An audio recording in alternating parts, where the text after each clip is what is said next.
a state senator until about 2000. In the year 2000, she came to the college and she wanted to develop a center that created opportunities for our students to engage with the highest level of executives in the public and nonprofit sector. And so all of our programs and mission and vision is developing to create opportunities to connect our students to high-level folks in the area. And her statement was always to tell us that if our students could be as halfway successful as our leaders in the community, that they would have a fantastic career. And so for the past 20 years, we've been creating programs to focus on that opportunity. So I'm just totally thrilled and excited to have this brand new series under within our program capacity here in our portfolio. And I'm just really honored to work with an amazing group of people. Alexandra Higgle, her team, Dawn Tarka, the folks at the RTA are just done a fantastic job with putting this series together. We are going to hear an amazing story today, introduce one of Cleveland's newest leaders, and I'm just excited to hear her story. I'm honored to be part of this group, and we are dedicated to continuing to advance leadership development in the Northeast Ohio area for our public sector, and specifically within the Ohio Center for the Advancement of Women in Public Service.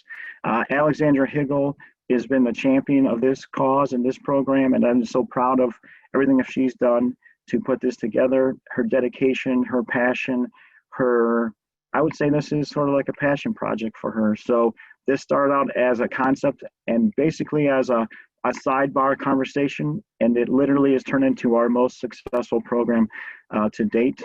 And India and Dawn, no pressure at all, but we had 165 people register for this program. So the only way that we could actually get everybody in the room is to do it via Zoom. So I know the pandemic changed our plans, but it actually opened up more doors than we anticipated. So my job is to say welcome.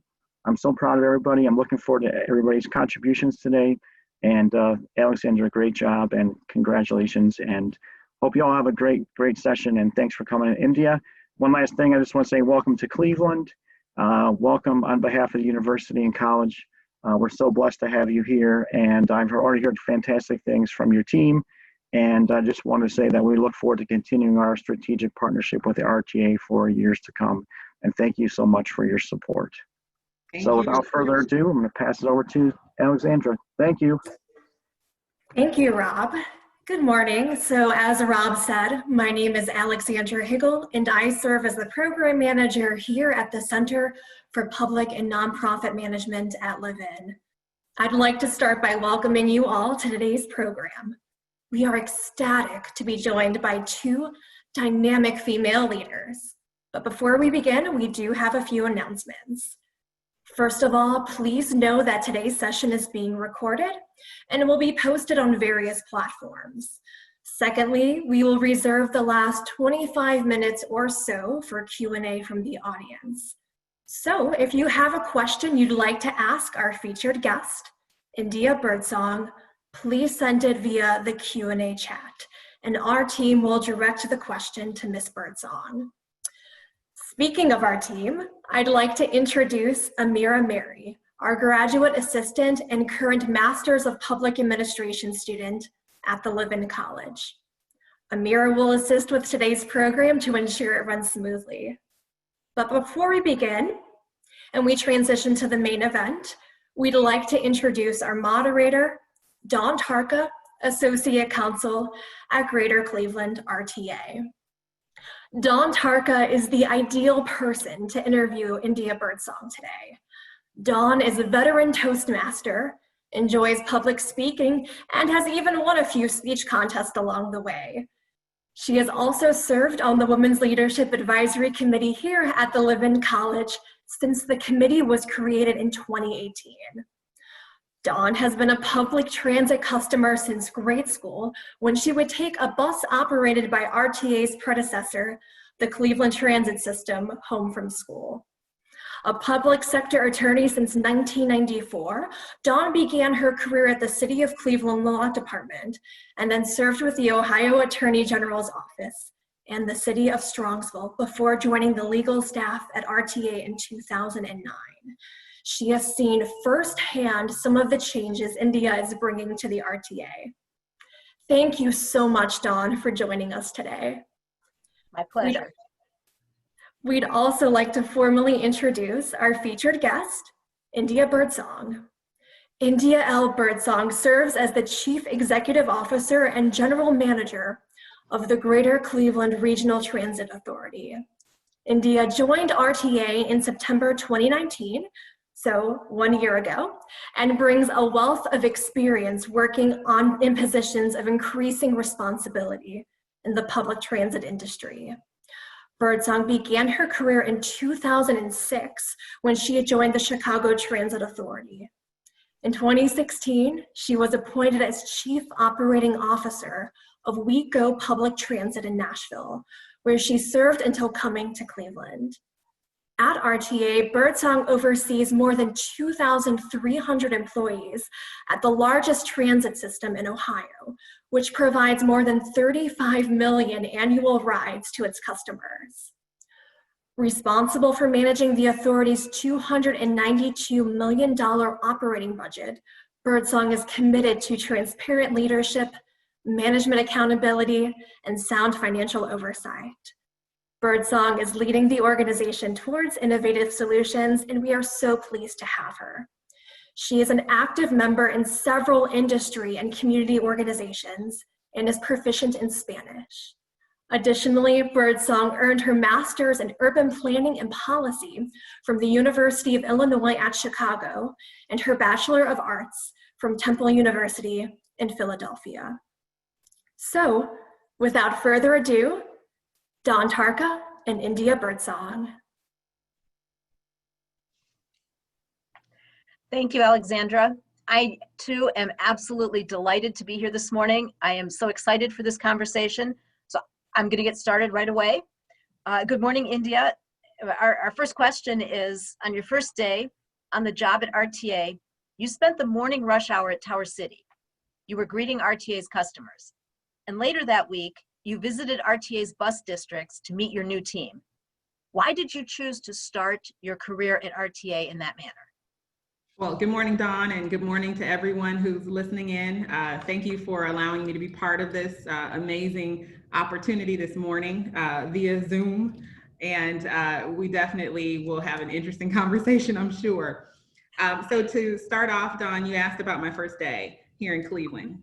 It's been an amazing year, let me first say. It feels a lot more than a year in a good way. But last September, I started on September 16th of 2019. And really, I wanted to be able to connect with Clevelanders in the community in a different way than just sitting behind the desk.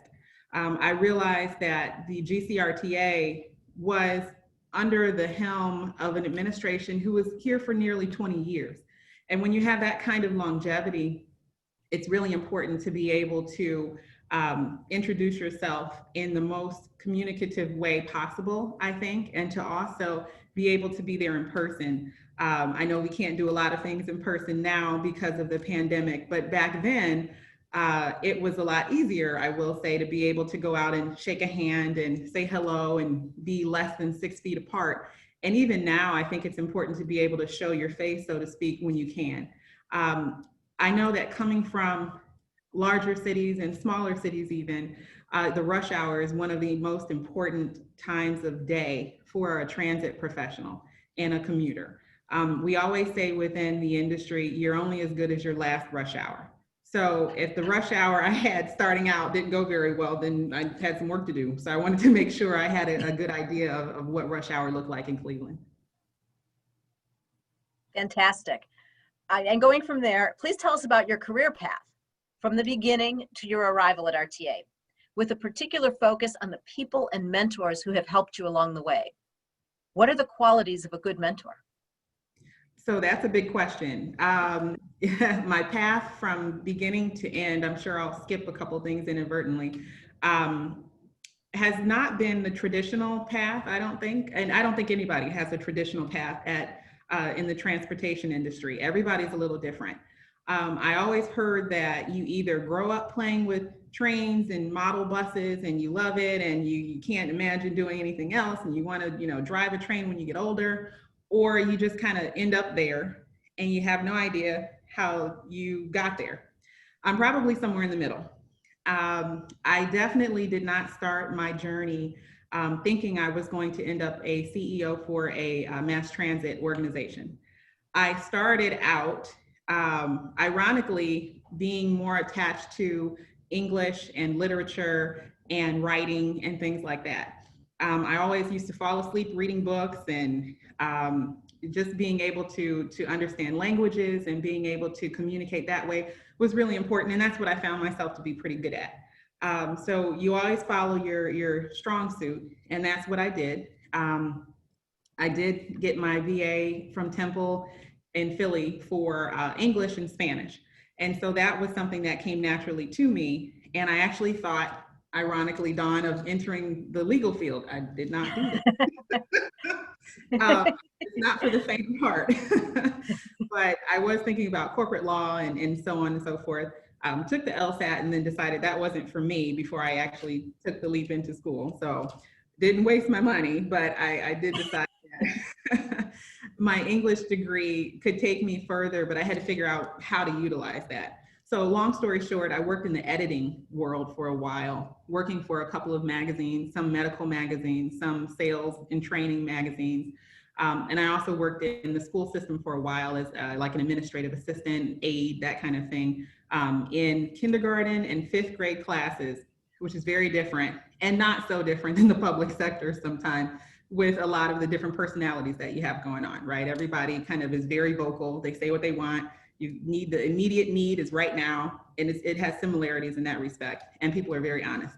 So babies and, kids are very honest, and so are adults when it comes to public transit. So it kind of works out. So from there, I had a few other different jobs, worked in community development. And that's when I started to do a lot of that work in Chicago, along with graduate studies in economic and community development in the Chicago neighborhoods.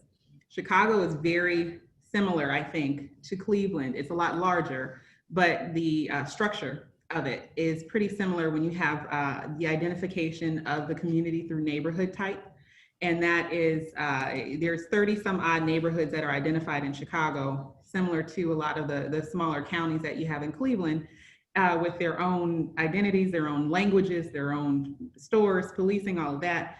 And when I got into that, I figured there's got to be some way that someone laid out the city, right? Who decided to put, as I like to say, in some areas that I was living in and working in, who put the liquor store next to the church, right? It's a little different. And so I would see the disparities between downtown, the inner city, and the educational systems. And it was just right in my face. So I thought this is a really interesting dynamic, because it really lays out the economic future and also the community and how that works together. So I ended up getting into urban planning and kind of parlayed that into my first job with CTA in Chicago Transit Authority, because they were actually doing the bus system network, a kind of a redesign, like we're actually going through here in Cleveland coming up. They were doing that for the south side of Chicago, which is primarily Black and brown folks. Primarily your working class. You've also got an Irish component. You've also got a large Polish component. You've also got Mexican. It's a really a mixing bowl of different diversities there, but you've also got to look at the economic strata. So long story short, again, I became a facilitator for CTA through the service planning department. And I was working on through a grant. And when the grant ran out, so did my job. And I actually transitioned over into a full-time position within service planning. And from there, just kind of went through the ranks within planning, working in different garages, getting to know how to build schedules and figure out how to go out to the community, work that way. I believe that Alexandra mentioned in my background that I had studied Spanish. So we were doing a system redesign on the west side as well with the blue and the pink lines on the train. That's a primarily a Spanish-speaking neighborhood in Pilsen. So of course I was assigned to go out there, just the same as I was assigned to go out to the housing development in the far south side in Outgale Gardens, which is primarily African-American. So I kind of was a jack of all trades, which really helped me to be able to, again, go out there, communicate with the folks you're going to plan for. So that's part of what I guess is in my transit DNA. You have to be able to do that in order to figure out if what you're doing is right or close to it. So from there, I went through the ranks in planning and on the administrative side, special events, service planning, all of that. And then I switched over and flipped to go out into the field, which is the operational part and the garages, which is very unusual. Most people do the opposite. They start in the field and they kind of aspire to come back in the office because normally it's a better, you know, or more convenient shift. You've got your 8 hours, 9 to 5, you go home, you don't think about it until you come back the next day. Well, in the field, it's a little different because you could work any shift.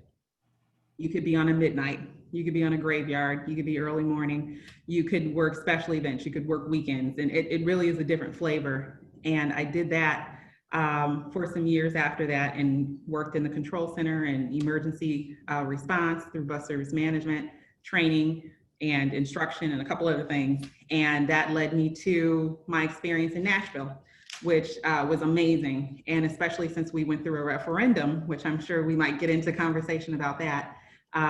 It was a great experience being in the quasi-South, as I call it, and then moving over to Cleveland. So I think that covers most of it. Well, fantastic. India, thank you for sharing the history and the past. And it's really interesting to hear the variety of different things you've done that have culminated in what you're doing now today. I'd like to, for the next question, take us back to your education. We understand that you've majored in English in college. Some say all you can do with such a major is teach English, and you've obviously shown that's not the case. Can you speak to how that major benefited you in your career path, or do you have encouragement for English majors as to what career path they can choose? Sure. I would actually say that it is a benefit to understanding the English language or whatever language that your native tongue is and you're living in that area. The communication ability of a person to be able to express themselves clearly and efficiently and without hesitation is imperative to be able to explain plans and goals and strategy to those that work with you, for you, and who you work for as well. I really think that English really prepared me to be able to understand different communication styles within my own team, as well as those that I have to talk to when it comes to internal and external stakeholders, right? Everybody communicates on a different frequency. You don't always speak to someone at work like you do at home. Your familiarity and your colloquialisms are very different. And also even tone of voice makes a difference. I also learned very quickly that the written language is very different than the spoken. It is a pet peeve of mine to see grammatical errors in letters, and I probably, Don, you're probably laughing because the first thing I do is I have my little pen and I'm marking up memos and things like that, because I never want to be able to give a false impression of inadequacy or oversight for our team, specifically our TA, when we are working so hard behind the scenes. And sometimes a quick slip of the pen or forgetting to revise something can really give a different sort of connotation to the work ethic. And I think that I have a lot of pride in the team that I work with and work for, and I want to be able to put us forward in the best light. So I probably am not the best person to send something if you want a rubber stamp. I always say, sure, you give me a couple days because I guarantee you I'll send it back with some questions. But I think an English major is really versatile. And I think that person is really helpful when it comes to grant writing, when it comes to applications. You know, we just got a $15 million grant, which is amazing. And I give kudos to our grants team as well as engineering team who really spearheaded that effort. And had they not had a great application, we would not have been considered. So the power of your writing is really, it sets the precedent for what you can actually do later on. So you can absolutely do anything you want to do as an English major. Just figure out how to connect the dots and have people understand that you are an important part of the team. And once you do that, I think your doors will open. Okay, thank you. India, I was chuckling a little bit because I was remembering the first time I put together a board presentation for your review, and I thought it was perfect, and you caught a mistake. So I absolutely appreciate that. And it helps me to improve as I go along too. So it's wonderful to work among people who pay attention very carefully to the written word and the spoken word. When you were at the Chicago Transit Authority, you moved from being a planner into operations. Would you share with us how you made that transition and what personal characteristics or talents helped you leverage that opportunity? Sure. So changing over from, and you're talking about from planning to operations, correct? Mm-hmm. Okay. It was, I won't say by happenstance, because I was trying to figure out, I had been in planning for a while, and I wasn't necessarily hitting a glass ceiling, but a lot of times within the planning realm, you have longevity when you get to the upper ranks. And a lot of folks normally stay and typically stay in those positions until one becomes available due to a retirement or due to a vacancy or a restructure and things like that. So I really was trying to think about how can I keep motivating myself to learn new things and to keep moving up. And I was relatively young. I'll claim that. I'm still relatively young. I'll say that, and probably until I'm 90. But I was trying to figure out how do I kind of use what I have to be able to get to the next step. And we actually had a lot of different change in organizational structure at CTA during my 9 or 10 years there. I probably had, I think, a different CEO every 2.5 years. And so that definitely is very different than what Cleveland is used to with, I believe I'm the 3rd or 4th general manager in the history of RTA. I believe it's under 5. So that in itself is amazing. So the pace was very rapid. The agenda items were very different. You have to kind of be flexible. So at that time, the CEO that we had was very data heavy and very data centric. And there was a huge emphasis on what does the data say? What story does it tell us? And there was a disparity between the administrative side of the authority and the operational. Usually in operations, traditionally, the guys and gals that are out there can do it in their sleep, right? With their eyes closed, they can tell you where the bus is going to be, what the reroute is, how many miles it's going to take, how long it's going to be, how many operators you need, so on and so forth. But translation of that into charts and metrics and goals might be lacking or might be differently communicated than they are in the administrative offices because you have a different sort of viewpoint, right? So as a planner, we had a very good team that went out into the field regularly. So I mentioned going out to Pilsen, mentioned going out to Outgale Gardens, down to the Loop downtown. We did that on a regular basis. And so I got to be able to become very familiar with the field team and the operational team. So long story short, the general manager for the bus division in the operations came and I'll never forget, he's an amazing guy. His name was Tony McFadden, very gregarious, very tall and very physically imposing, but had a great personality and got along with most people in a very impressive way. And he came and I think, sorry, Tony, but he came and he sat on the edge of my desk and said, hey, what are you doing here? You might want to discover an opportunity in the operational side. I have been working with his team a lot on the data that was necessary for the new administration. And that was a perfect in. It really was a perfect opportunity for me to be able to kind of realize the other half of the authority and to make sure that my plans were actually working, not just on the computer, but if they were being followed in the street. And for any good planner, you know that it's perfect. You can have a paper that is, 20 pages long The algorithms are amazing. You have no holes or pockets of, dysfunction. All your numbers line up. But then when you get in the street, there's a fire. There's a reroute. There's a water main break.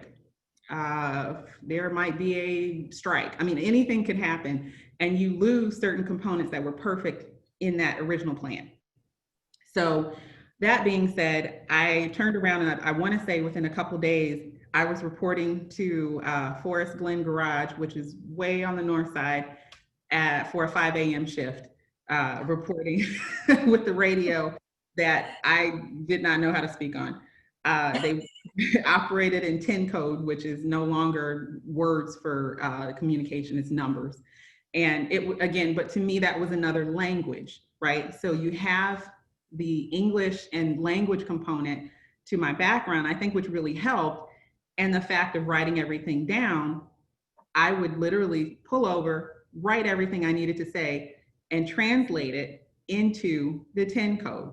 So when I got on the radio, I remember Tony saying, all I hear is you go 10-7 and 10-8. That means you're just coming on and you're going off. You're logging on and you're logging off. What happens in the 8 hours in between there?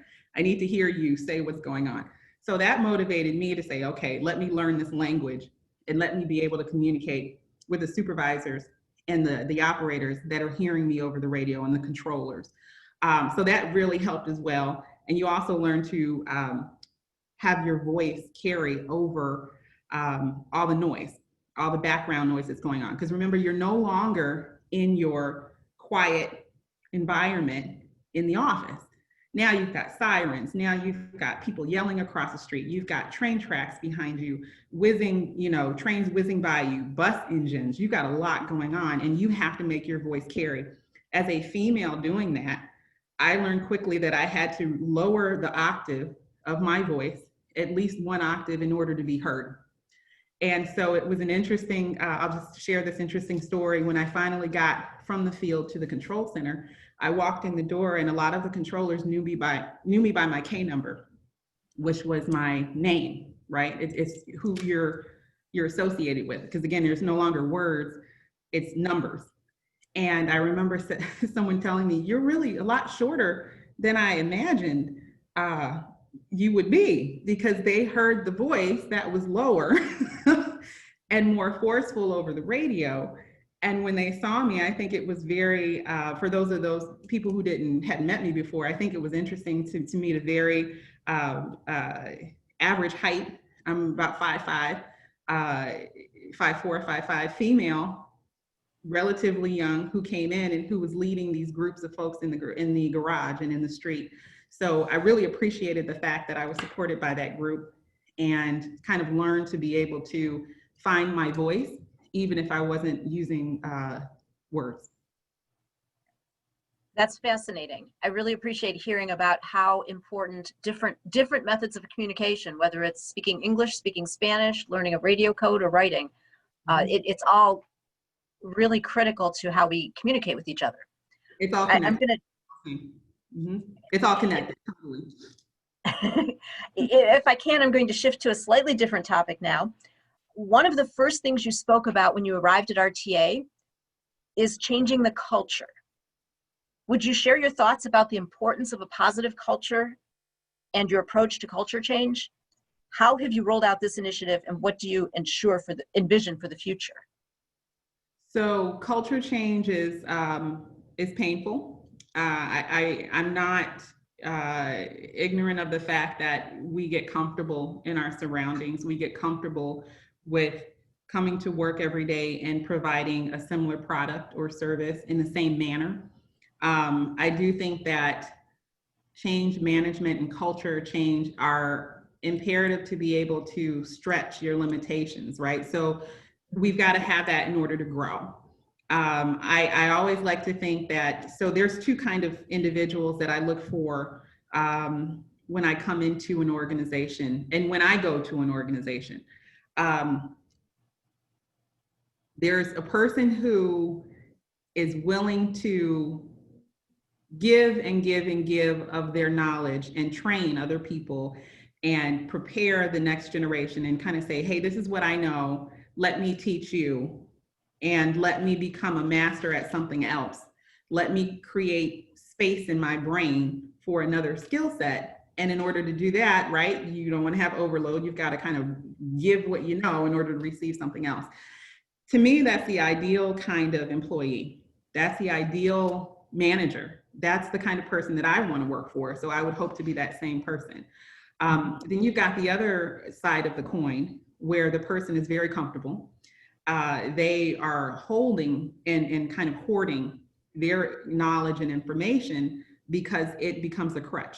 It becomes something that they have been known for. It's what they do. It's their moniker.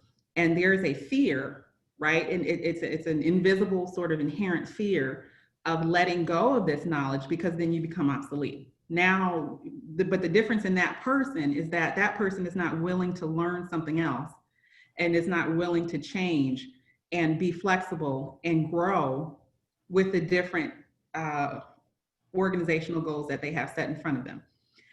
So I absolutely would love to transform person number 2 into person number 1 to be able to get to the point where we're all on the same page and we're all moving toward a goal, even if it's a different goal than we had before.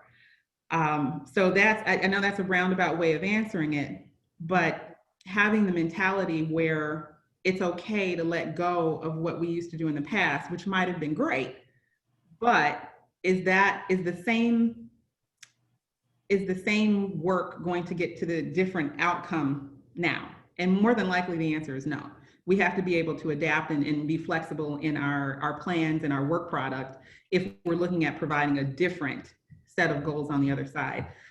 So in short, being here in Cleveland has given me an opportunity to evaluate the things that we did really well over the last 20, if not 50 years or 40 years, and then look at where are we going? Where do we want to be? What's our new identity? How do we reinvigorate and reintroduce ourselves to the community so that we become more than just a bus and a train rolling down the street? We become a community partner. We're actually building the community, whether that's through transit-oriented development, whether that's through new rail cars, whether that's through a new station, whether that's through providing Wi-Fi, in our stations for kids that are trying to do virtual learning. There's a lot of different things that we can do in order to support Clevelanders to get to that better version of themselves. And I think we have to be able to have that in ourselves first in order to expect other people to jump on board. Thank you. I really appreciate that last point about helping Clevelanders to become better versions of themselves and how we have to do that inside RTA to start. That is something I think I'd like to pick up in a future question a little bit as well. But for the moment, I'm going to ask about something else that's new at RTA. A year ago, RTA didn't have a women's resource group. And today we have a kickoff event for a brand new women's employee resource group next week at the end of September. You have enthusiastically supported this group. And so please tell us a little bit about why you support this type of initiative and why it's important to have these types of groups in your organization. Sure. So first, I'm really proud of the WERG. We always say it's like the radio station of the RTA. But the Women's Employee Resource Group is really a brainchild of 10 very tenacious, as I say, professionals, all female, here at RTA. Dawn, you are one of those. And it really is a employee-led effort. To me, that's more important than something that I've written down and said, hey, this is an edict, we've got to go ahead and get this done. It did not come about that way. As a matter of fact, I believe the beginnings of it stemmed from a conversation I was having with maybe 3 or 4 ladies at a WTS event, Women in Transportation Seminar, probably during the first quarter of my tenure here at Cleveland. So that was really the impetus for, hey, what can we do? We've been wanting to really start a support group, so to speak, professionally for women at RTA. Is there an interest? And is there an approval that would come along with that once we kind of get our act together, right? And so that was a resounding yes. But true to form, Dawn, I did ask for what's the plan? What's the memo? What's the kickoff event? And to their credit and to your credit, the group of ladies actually put together a whole kind of draft charter for this group to be able to set the boundaries and kind of mission and vision for this group. So really for me, it's not just this group of 10 who are looking to put their name on something. It's really being able to provide a resource for professional development, for training, for just conversation when you need to talk to somebody about what's going on with your work-life balance, which is very difficult in any setting.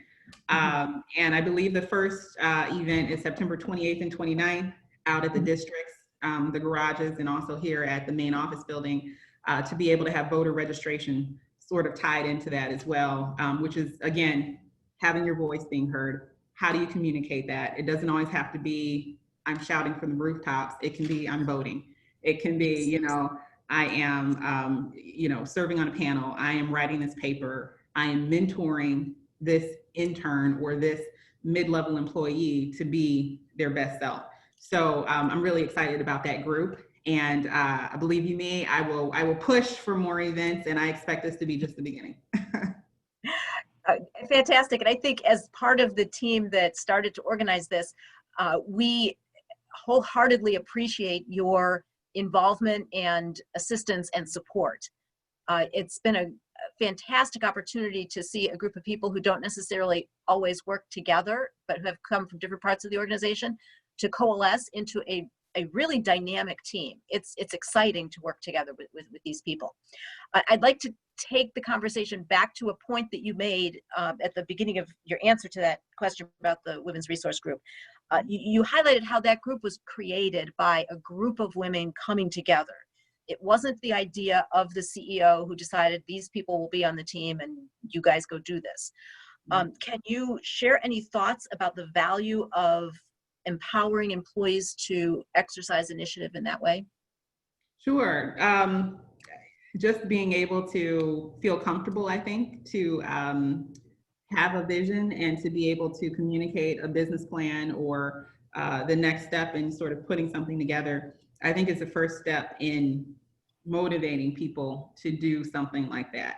I'd like to think that had not some of those individuals been comfortable enough to come and talk to me about that, it may not have happened. I find that there's a lot of water cooler talk in transportation. And so by that, I mean, everyone has a great idea on the sidelines, but rarely or sometimes you may have that idea come to fruition in a conversation with a decision maker. And that's what I really want to sort of start to break down, those silos of conversation and ideas, so that people are encouraged to be able to speak out and discuss things that might be on their mind as far as ways we can get better, issues that may be coming about, things that they may have been dealing with for years, but may have never communicated, right, to be able to be resolved, so that we can actually become a better organization. So as far as open door policy and that kind of thing, I do that as much as I can. I always say when the door is closed, it's usually I'm on the phone or on a deadline or working on a project, but generally I like to be able to talk to folks about what's going on, what's happening in the organization. I don't want to micromanage, but I also want to find out the detail so that little things don't go unsaid.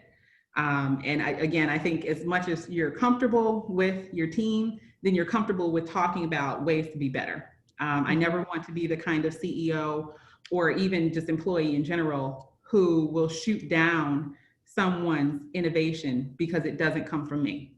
The best ideas don't come from me. The best ideas typically come from those who are closest to the product or closest to the service. So we may have a cleaning program that's the brainchild of the janitor. Well, to me, that's the best way to get to solving what the issue is, because I'm not coming in cleaning the floor every day. You know, Bob or Sally may be the one who is close to that and sees that we need a totally different sort of product because the other one is stripping the floor. Well, how would I know that? You know, that has to become the brainchild and the owner, or it has to be owned by the person who's closest to the work product. I am closest to making sure we have the resources. I am closest to making sure we have the community partnerships. I am closest to making sure that we drive the vision so that the board is on par with where we're going as an agency. That is part of what my obligation to RTA is. So we all have our niche, and I just like to respect people for the niche they're in, if I can. Speaking of vision, when you arrived at RTA in September 2019, what was your vision for moving the organization forward? Please tell us about your vision for RTA's role in the community. Sure. When I first came to Cleveland, I believe, if I recall, I had maybe 3 or 4 main tenets of success that I saw right off the bat. One of them was how we're perceived by the media and by the customer. I know that RTA has gone through some interesting things over the last few years. Any agency that's in the public tends to have that happen. It's not a roadblock, but it actually makes you stronger depending on how you come out of it and what you learn from it. So I wanted to reintroduce ourselves to the community. We're working on how to create that plan. I think we've done a pretty good job of that over the last year, but we have a long way to go. Infrastructure-wise, whether it's rail cars or stations, I think that we wanted to make sure we attack the areas of blight, right? So we're a public agency. We're all throughout the neighborhoods. It's high income, low income, mid income. We've got to make sure that we are giving the community the best version of ourselves. So whether that's making sure our infrastructure is not aging, making sure we have less delays because we actually have newer vehicles. I wanted to make sure we put an effort into that. Also making sure we're fiscally responsible and transparent. I think the best way to be able to gain that trust is to be able to explain where your money goes.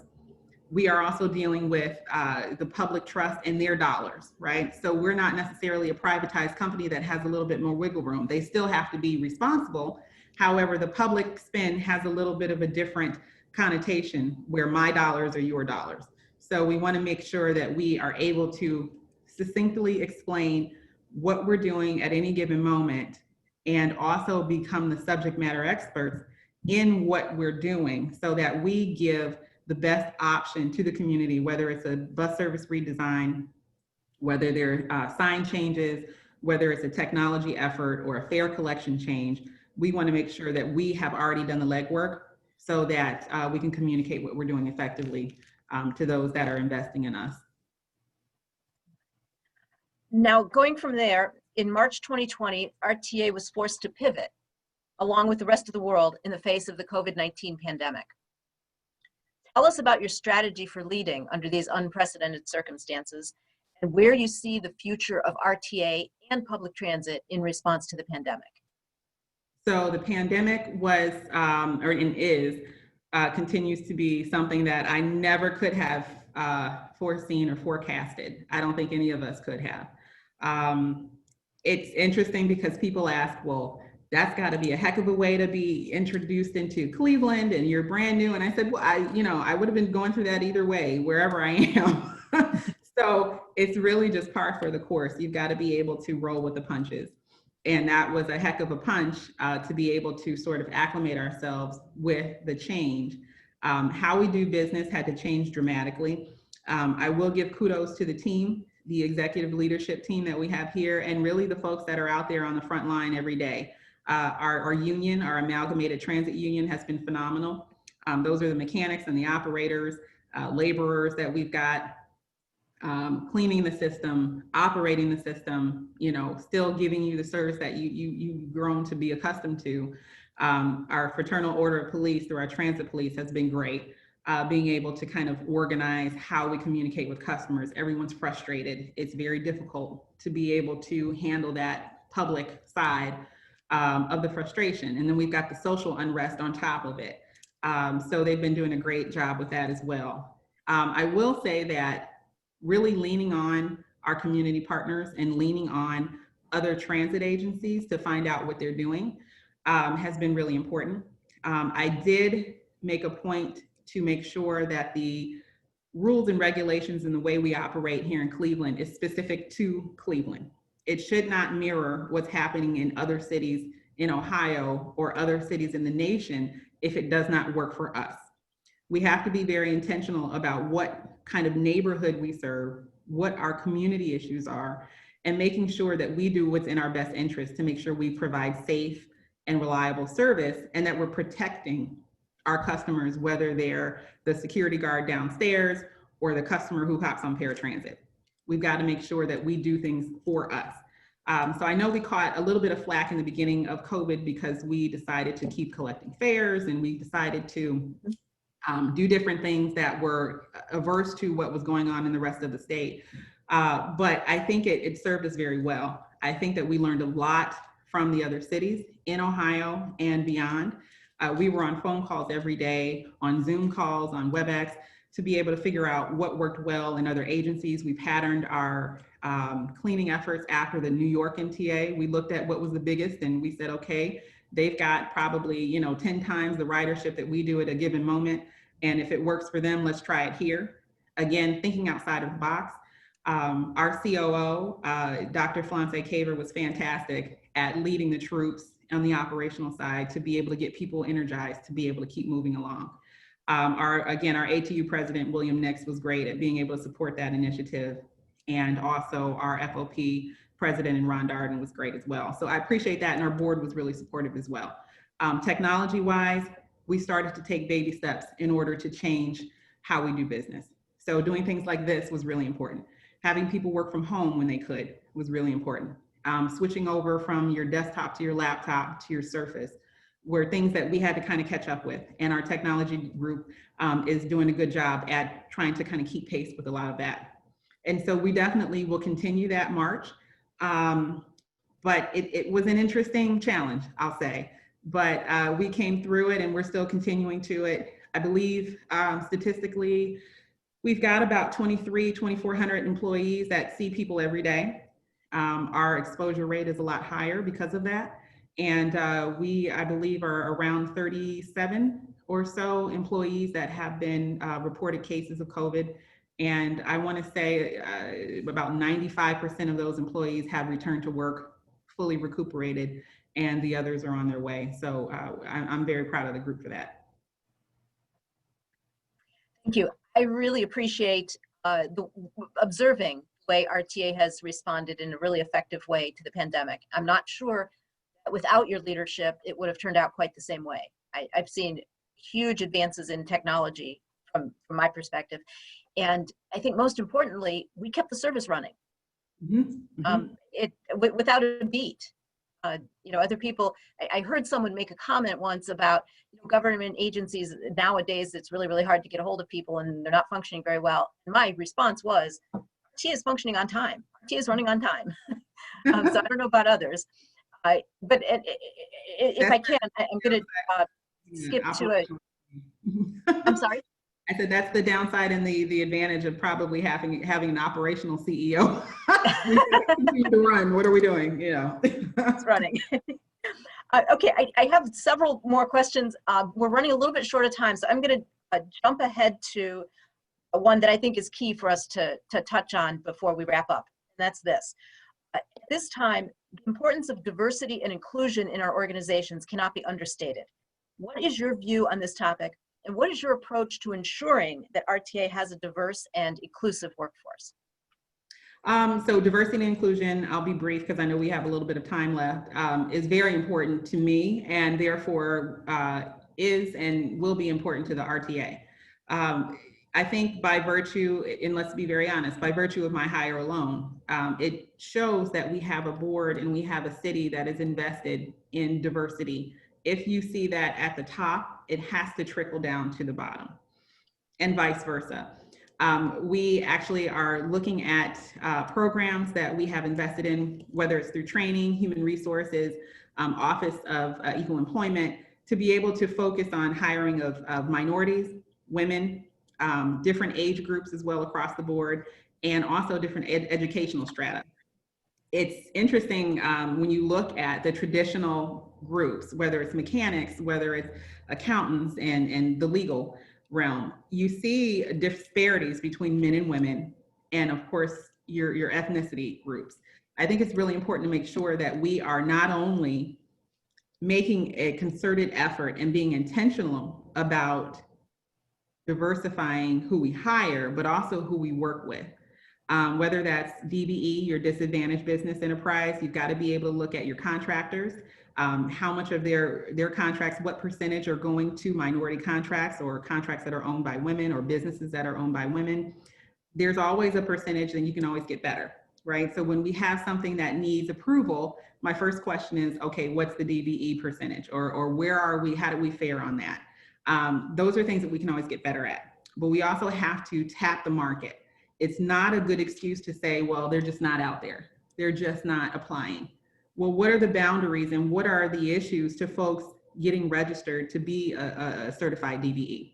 Do people have the resources to be able to even compete? How do we help that? Because there are plenty of ambitious folks out there who may have organizations and may have businesses that may not be known or may not be competitive because they're missing some small piece of the paperwork process.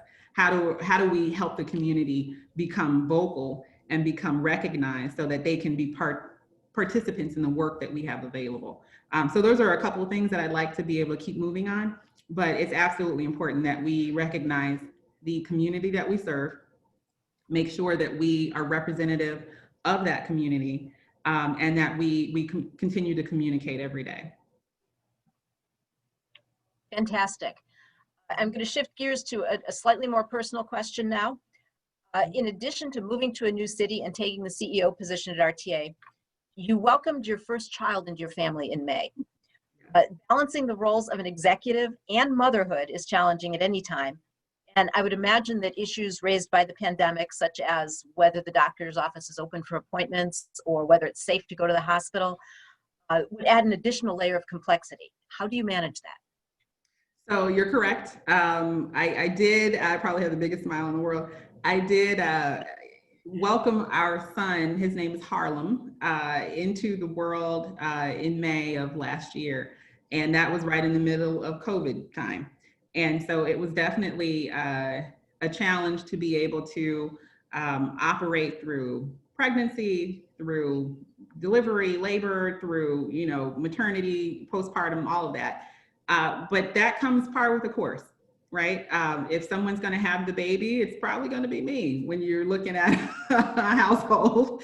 So I just look at that as part of my responsibility, not only as a mother, but as a wife as well. My husband and I are definitely just elated that we are able to bring life into the world, and we want to protect it. So I think it really has given me a different perspective on the work-life balance between motherhood, being a new mother, and also being a new CEO is interesting, because I have to be able to juggle the hats, right? You've got to be able to use your inside and outside voice in different ways. And it goes back to the communication I was speaking of before. How I, teach my son how to do something is very different than how I may lead a team at RTA to be able to achieve a goal. So I've got to be able to be flexible. And I think that's the biggest lesson. You have to be able to roll with the punches and also keep your eye on the goal. If the goal is to be able to run a business, have a child, whatever it is, you've got to be able to kind of remind yourself that first, you can't do it by yourself. You've got to be humble enough, or try to be, at least we all try, to lean on others and keep folks around you who you believe are smarter than you. I think it's helpful as well. So I'm super excited, and hopefully my work-life balance is getting to a point where it's tolerable sleep-wise. But you sleep later, you do work now. Absolutely. I recall hearing you mention not too long ago that these days you might be reading emails at 2 a.m. Yeah, absolutely. That's just, when I have time, I always let people know, I'm sorry, don't feel compelled to respond at that moment. I'll let you know if it's an emergency, but otherwise I want to make sure that we keep the pace and that we don't slip. It's interesting because I think some individuals were wondering how that would work with a new CEO who may have taken maternity leave, or who may be going through personal changes in the midst of all of this pandemic. And my answer is, have we skipped a beat? And I'm proud to say the answer is no. We've actually ramped everything up. So I always say, just be prepared, put your gym shoes on. Everyone basically knew me when I was pregnant, and now I'm not. So it's kind of going to get faster, not slow down. So I'm excited about it. Okay, well, we are just out of time for this portion of the program. It's been an absolute pleasure and delight to chat with you this morning, India. And at this point, I'm going to turn the program back over to Alexandra. I'm going to turn off my video. Just thank you. Thank you. I really appreciate to have the opportunity. Thank you. I appreciate it. All right, so thank you for the wonderful dialogue, Dawn and India. We're now going to transition to questions from the audience as promised. We have a few here in the queue, but feel free to keep sending those our way.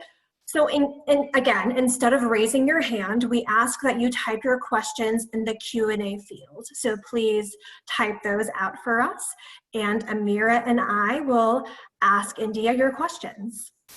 So our first question is from an audience member who is seeking some guidance. What advice do you have for someone who was perhaps told at some point that they were not qualified for a position? How do they learn and grow from that experience? So that's a good question. I think that's something that I've been through. I think we've all been through. Having inexperience or not having the right experience for a position, I think is par for the course when you're going through your career kind of life. I think that's a good thing, actually, because my next question, right, I would suggest your next question be, what am I missing? What am I not bringing to the table that I could work on? You always want to figure out what things are missing from your resume or from your background that you could work on for the next jump. So I'll give you a little bit of information for me, right? So making the jump from manager or senior manager to COO, there were certain things that I knew I may not have had under my belt to be able to be an exceptional or effective chief operating officer. That's a person who has to have a lot of different experience in different facets of operations. So I may be an awesome planner. I may be able to plan your pants off, right? But at the end of the day, I have to be able to have had experience in different facets of the daily operations to really understand union issues, to understand contracts, to understand discipline and just fuel consumption. I mean, those are little things that I could do in order to make myself one cut above the rest.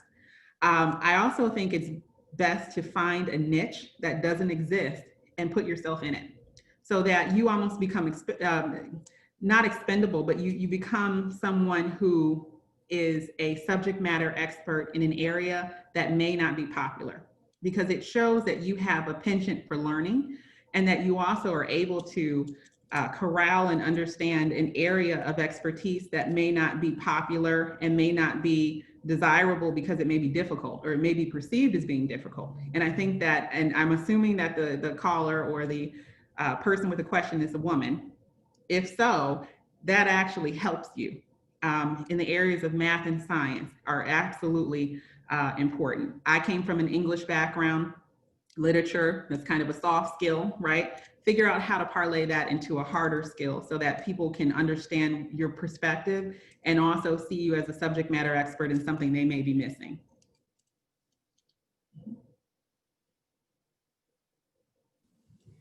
That's awesome. So the next question that we have is, how can the Greater Cleveland RTA become a fair, free system? How would that change Cleveland's ecosystem? So that's a fair question. I got a lot of questions like that a lot when I first came to Cleveland. There are a lot of different agencies within the industry that are looking at how to go fare free. We are not any different. We have begun to do the legwork to be able to look into that. I will say at this time, the way that our budget is structured, we are dependent on those fares, as well as different streams of income, so to speak, and grants and funding through the state, from federal, from the local match that actually keep us going.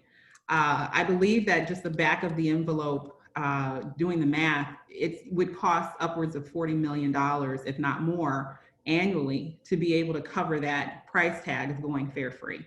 So the question that I have is, where does that money come from to cover the bill? Someone's got to pay for it, and RTA is not equipped to be that person at this time or be that entity at that time. So the question is more so not how can we become fare free logistically. Operationally, I think that's something that's relatively easy when you look at, and easy being, you know, you've got to take that with a grain of salt, but you've got to change over your equipment, you've got to change over your contracts. It's a transitional phasing that would have to occur. But my question to my staff and also to the industry as a whole is, where does the money come from that fills that gap that the customers are filling right now?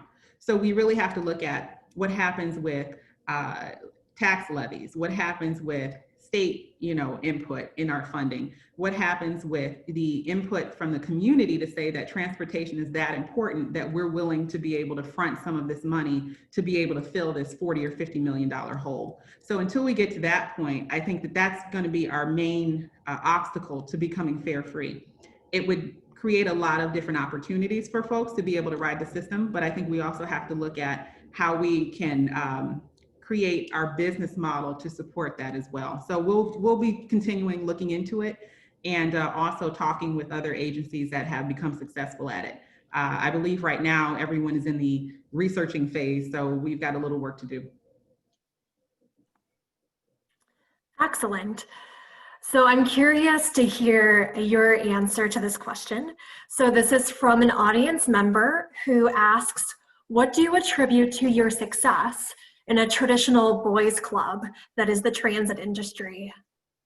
Got it. That's a good question. Whoever asked that, good question. I don't know. I think that it's a little bit of luck. It's a lot of hard work, and it's, I'll say my family is usually pretty honest. And I think that I probably follow suit in that regard. Probably sometimes a little overly so, a little too blunt, but I always try to be respectful when I do that. I think that that has helped me be able to bridge some of the gaps in age differences in the industry. I typically am dealing with folks that are 10 to 15 to 20 years older than I am, whether that's in a management capacity or that's someone who I actually oversee in the garage or in the administrative offices. And then also the boy-girl, right, component, the male-female component. It typically, usually I am the only woman in the room. It's changing. So I don't pay attention to it as much as I probably should, but I think that that's helped me be able to focus on the work. My suggestion for anybody who's in that situation is focus on the work. Be the best at what you're doing so that your gender becomes a perk. It becomes something that people say, oh yeah, she is the only girl doing that, or she is the only female doing that. Maybe we need to get more of that. Maybe that's something that is a skill set in that particular person that we never thought could happen. I think it's naive to say I don't realize it. Of course I do. But I like being the only girl. I think it's nice if someone holds the door open for me. I think it's good if you hear my heels clicking down the hallway. I find power in being able to be a woman doing the job. And I like the challenge of doing something that has not been done before, so or not as often. So I definitely say keep on doing it. And if someone says you're a girl, you say absolutely. What does that mean? Give me the work.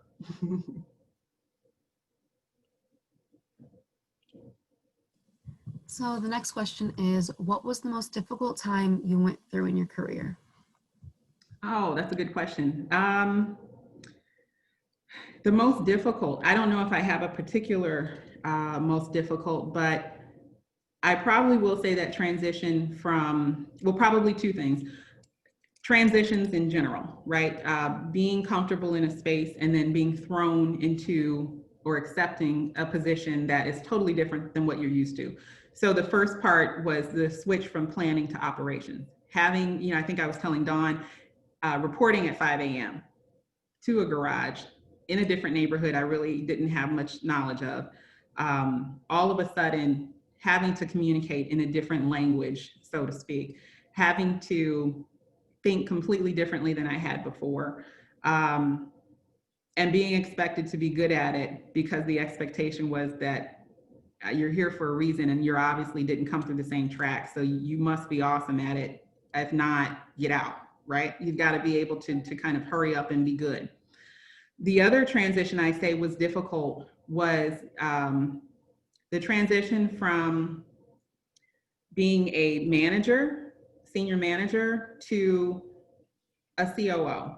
And then of course, COO to CEO. But I'd say that transition from mid-level to upper executive management into the C-suite, so to speak, was probably one of the more difficult times in my career. And because it was the mental shift from wanting to, you do the work and being the worker bee to being the overseer, so to speak, of the work product, to being responsible for the end product, to being the leader instead of the person actually executing the plan. You have to create the plan. And that was a very different mental shift for me because my instinct is to get in there and do it. My instinct is to go ahead and wake up at 4 a.m. and get on shift and direct the traffic and get out there and report to the accident, and not having that need for me to be there is a little bit of an ego buster, right? It's a little bit of a where am I? What am I doing? Am I worth my salt? And being able to transfer that and saying, hey, I'm here to be able to create and provide the vision. I'm here to be able to make sure we secure the resources. I'm here to be able to lead the team instead of having to be the widget that kind of gets the job done. I also can do that and absolutely will do that if need be with a drop of a hat. But I realize that my calling now in the position that I'm in the C-suite, so to speak, is different. It has a different connotation. Being that leader is more complicated for the long term. I have to be able to look beyond the fire.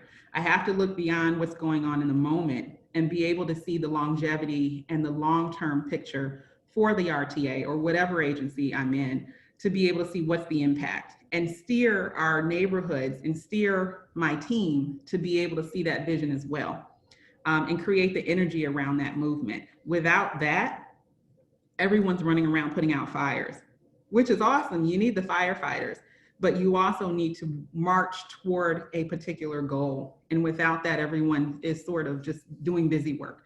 And we never grow as an agency and we never grow as a community. So the weight of having to create that vision and make sure we execute it flawlessly is probably one of the more difficult transitions I've had, and trying to stop myself and not be micromanaging, but also become a teacher along the way.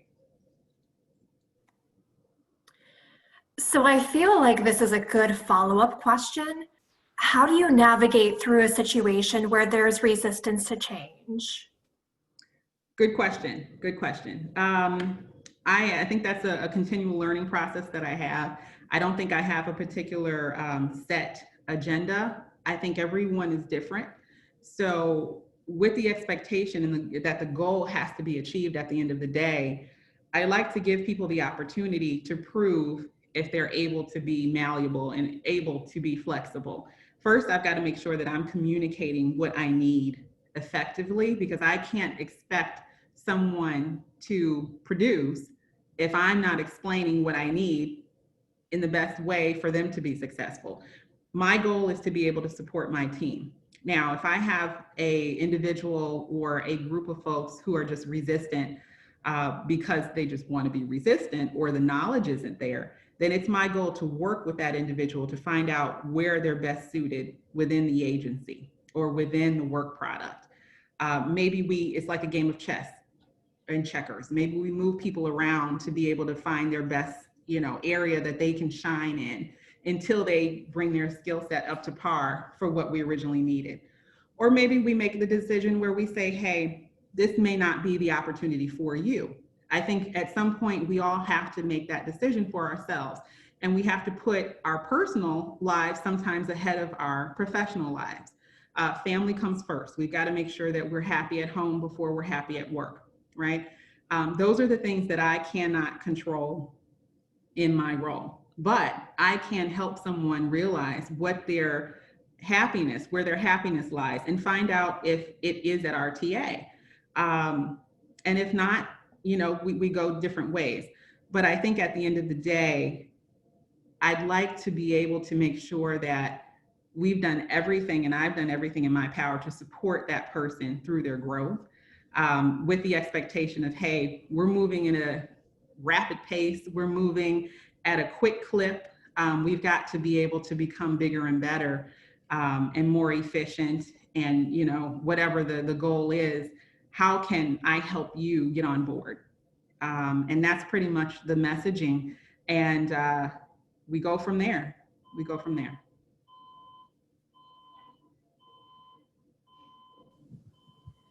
So the next question is, have you ever felt out of your league when applying for a job that you were maybe not fully qualified for? And how did you handle that process? Sure. So the answer is, of course, everybody is. I think I have a habit of applying, or maybe applying isn't the best word, but aiming or shooting for things that are just one step beyond what I know. Because I feel like if I just go for something that I'm 100% comfortable in, I'm not really challenging myself. I want to be able to be, you know, 80 or 90% proficient in whatever I'm doing so that I can actually be effective. But I also want to be able to challenge myself so that I'm slightly uncomfortable. And in those situations, in an application sort of situation, I don't necessarily feel that a no or a decline of my application is a bad thing. It gives me the opportunity to find out how I can get better. And my plan normally is to find out what those gaps are, fill those gaps, and then apply for the next jump. So more than likely, I will have gotten what I had applied for before, because now I'm on to another jump, if that makes any sense.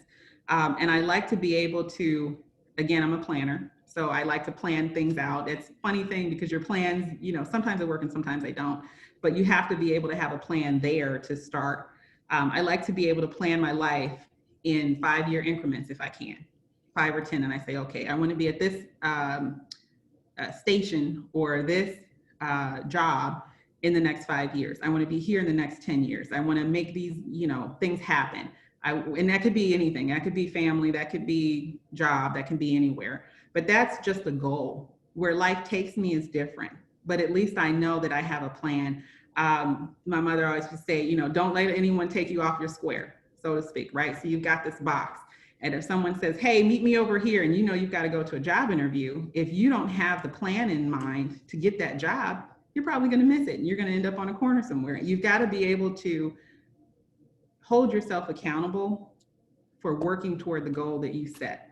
Whether you make it or not, that's debatable, and you really don't have control over that. But at least you put the effort in. So at the end of the day, you feel accomplished no matter what. Excellent. So there's a couple layers to this next question, so it's sort of long. So how has it been navigating to top leadership as a Black woman? Did you face roadblocks along your journey to your current leadership role? And what advice would you have for other Black women looking to gain roles in leadership, but often faced with roadblocks from the good old boys? Gotcha. Okay, I was just writing my notes to make sure I get everything. So I heard roadblocks as an African-American woman. How do I get through some of that? And then the good old boy network. Okay, so if I sort of kind of meld those together, I think that being an African-American woman is complicated in itself. I think that there are different dimensions and levels to my speech pattern, my attitude. And when I say that, I don't mean a negative. I mean that there's a way of communicating that might be different from other ethnic groups. I am not every Black person. I am only in control of who I am. And yes, I am influenced by my family and by my grandparents and by my friends and my circle, and which is very diverse. But I think that I'm comfortable in my identity and who I am. And I'm not apologetic for my race. I'm not apologetic for my gender. I'm not apologetic for the education that I've worked hard for. And I'm not apologetic for the things that I don't know. I think that humility is important regardless of what ethnic background you come from. With African Americans in this country in particular, we've seen through the last few months, there's a lot of issues that are bubbling under the surface that are now coming up, right, for public forum. And a lot of those issues, they're talked about in our households all the time. The way that we raise our children, for me, now being a mother to a young Black boy, is very, it's conflicting because I want to make sure that he understands who he is and he understands what the pitfalls of having a darker skin tone may be. But I also want him to understand that he's only as good as he allows himself to be. He is only responsible for his actions, and how he influences others is reflective in his daily actions.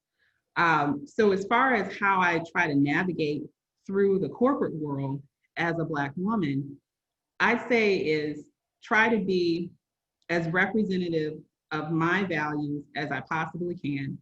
I always want to make sure that at the end of the day, I have vocalized and been vocal about my feelings, my emotions, my business decisions. I want to be able to stand behind them. I want to always be able to keep the diversity aspect in mind, whatever I do, whoever I work with. I like to make sure that the folks that work for me and with me are also open-minded. I do not tolerate racism, bigotry, sexism, homophobia, none of that. That has separate connotations that are not appropriate for the workplace. And I let that be known no matter who I work for. Having worked in the South, having worked in the North, smaller and more rural areas, as well as the bigger city, has really given me a different perspective on what people are used to is what they're traditionally have been taught at home. Sometimes that moves over into your business sense where there's a little bit of a blur, right? So I think it's my job to be able to help delineate how you work at work should be representative of who you are as a person. But if you have to be able to sit back and say, okay, I will consciously be more open. I will consciously be more forgiving, more accepting of those who don't look or sound like me. I'd rather you do that at work so that we can continue in a good pace. Working as a public sector, a public servant employee has given me a little bit more insight on how important we are to the community. I think that it is really just impossible to be able to be a good public sector employee and have racism at heart. You can't do it because we're serving the public, which is diverse in itself. So I would suggest that the person who asked this question think about what those roadblocks are and who's putting them there. First, are you putting them there or is someone else?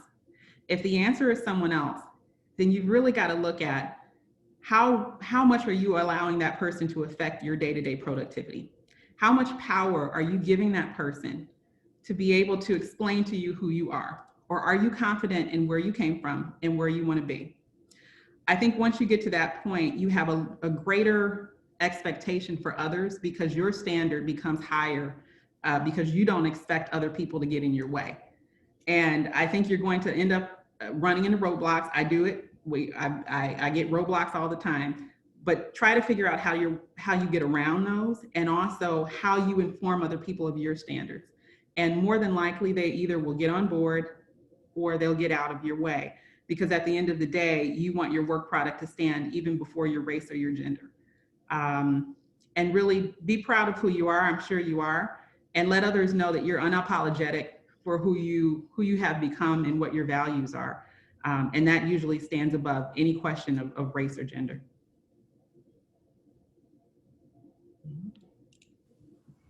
So this next person is new to Cleveland and is here for a fellowship. They're interested in hearing about how your travel and location experiences has helped or hindered your professional development.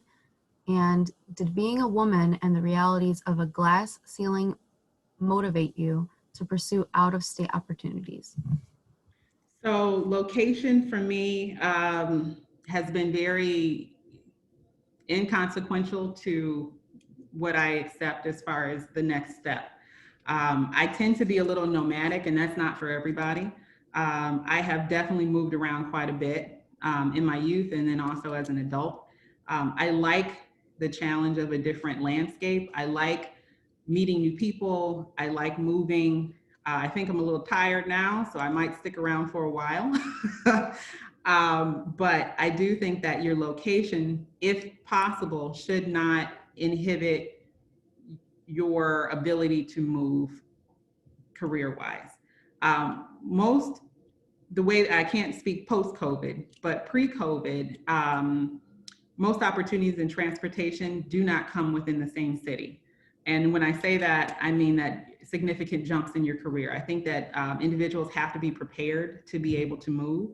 We're dealing in a digital world. So now you have a little bit more flexibility between doing things virtually like we're doing today, so that you don't have to necessarily be tied to a desk in a particular city.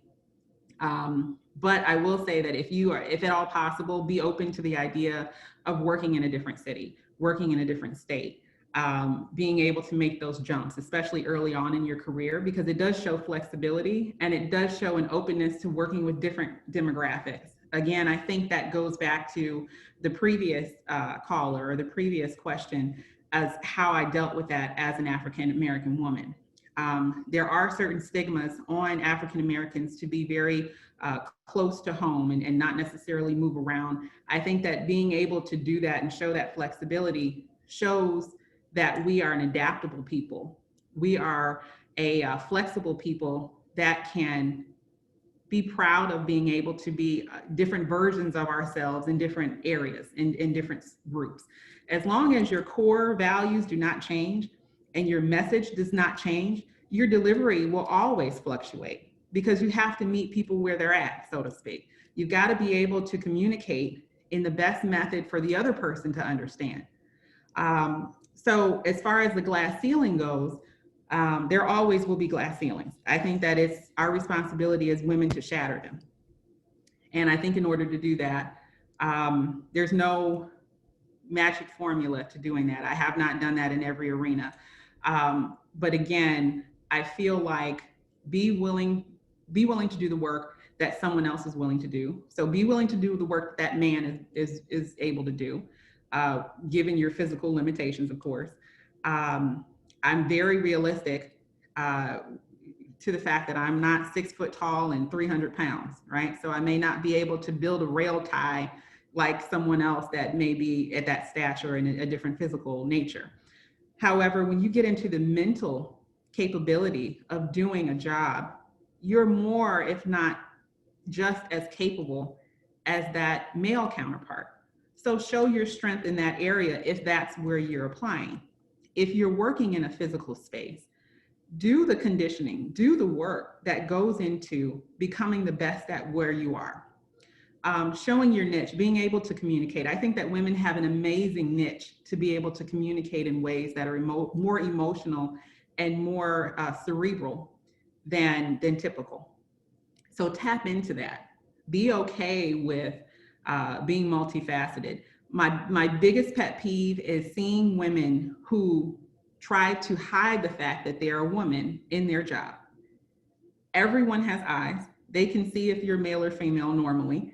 And if they're working with you, embrace who you are. Try to be your authentic self. Do not try to engage other people to alter your personality to be able to fit within that particular sphere, because more than likely you're going to get tired and it's not going to last. So being your authentic self, whatever that is, be glad in it, and then focus in on the work again. I think that speaks volumes as to who we are as professionals, as well as to who we are as human beings. Thank you so much. So in the interest of time, we do want to wrap things up. So we apologize for those of you who asked questions and we were unable to get to those. The good thing is that a lot of the questions did overlap. So I believe, India, you did answer them in some shape or form, so that's really great. I do also want to mention that we received lots of positive thoughts and well wishes in the Q&A chat. So we got a lot of kudos and great work, and that you're very inspirational, and I second that.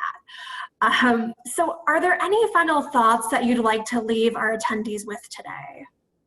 I just want to say thank you for taking a minute out of your day to be able to find my story interesting. It's always humbling to know that people are interested in your story. It's been really reflective for me to be able to think back to how I got to where I am. And I would just say, you know, be patient with me as well. We've got a lot of work to do at RTA, and our team is moving toward those goals. You know, everything can't be done overnight, but we will try our best, and we'll be the best stewards of the public trust as we can. Thank you. Thank you so much. So thank you, India. Thank you, Dawn.